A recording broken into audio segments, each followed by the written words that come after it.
2024년 5월 29일 한국일보 사설을 읽어드리겠습니다.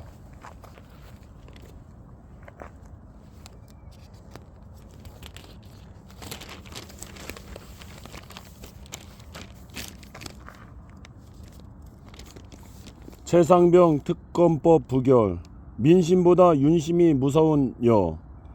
해병대 최상병 특검법이 어제 국회 재표결 끝에 부결을 당론으로 정한 국민의힘의 반대로 자동 폐기됐다. 윤석열 대통령이 더불어민주당 주도로 본회의를 통과한 특검법에 대해 재의 요구권을 행사한 지 일주일 만이다. VIP 경로설이 최상병 사망 사건에 대한 수사외압 의혹의 핵심 쟁점이라는 점에서 여당이 윤 대통령 방탄에 나섰다는 비판을 피할 수 없다. 최상병 사망사건 수사외압 의혹은 4.10 총선에서 정부 여당에 대한 심판 여론을 촉발한 계기 중 하나였다. 총선 참패 이후 일부 여당 의원들이 특검법 찬성을 공개적으로 밝힌 것도 이번 사건을 처리하는 과정에 대한 여러 의문점을 국민에게 납득시키지 못했다는 반성에 따른 것이다. 이런 가운데 최근 VIP 경로설과 대통령실 외압설을 뒷받침하는 정황들이 속속 공개되면서 대통령실과 같은 살아있는 권력에 대한 공정한 수사를 위해 특검 도입이 필요하다는 여론이 확산되고 있었다. 그럼에도 여당이 특검법을 부결시킨 것은 총선 민심을 저버린 태도라고 할 수 있다. 총선 참패 이후에도 윤 정부의 공정과 상식을 기대하는 민심보다 윤심만 살피고 있다는 사실을 자인한 셈이다.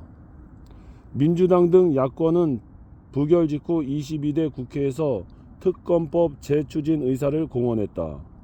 그러나 국회 원구성과 법안 발의에서 처리까지 상당한 시간이 걸릴 수밖에 없다. 현실적으로 젊은 해병의 안타까운 죽음에 대한 진상규명은 당분간 공수처 수사를 지켜봐야 하는 상황이다. 대통령실과 여당은 시간 벌기에 성공했을지는 몰라도 지금 방식의 대처로는 총선에서 드러난 것보다 더한 성남 민심을 피할 수 없을 것이다. 윤 대통령이 해병대 조사 결과에 대한 경로설의 진위를 직접 국민들에게 설명하는 것도 방법일 수 있다.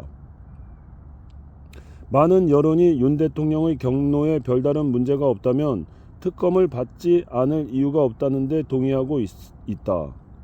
22대 국회에는 민생 현안이 그 어느 때보다 산적해 있다. 대통령실과 여당은 최상병 진상규명을 위한 전향적인 매듭을 짓고 민생에 전념하는 게 바람직하다. 호미로 막을 수 있는 것을 가래로 막는다는 말이 있습니다. 무슨 일이든지 애초에 매듭을 빨리 짓고 또 다른 발전을 위해서 전진하는 게 좋을 것 같습니다. 오늘 하루 행복한 하루 되십시오. 감사합니다.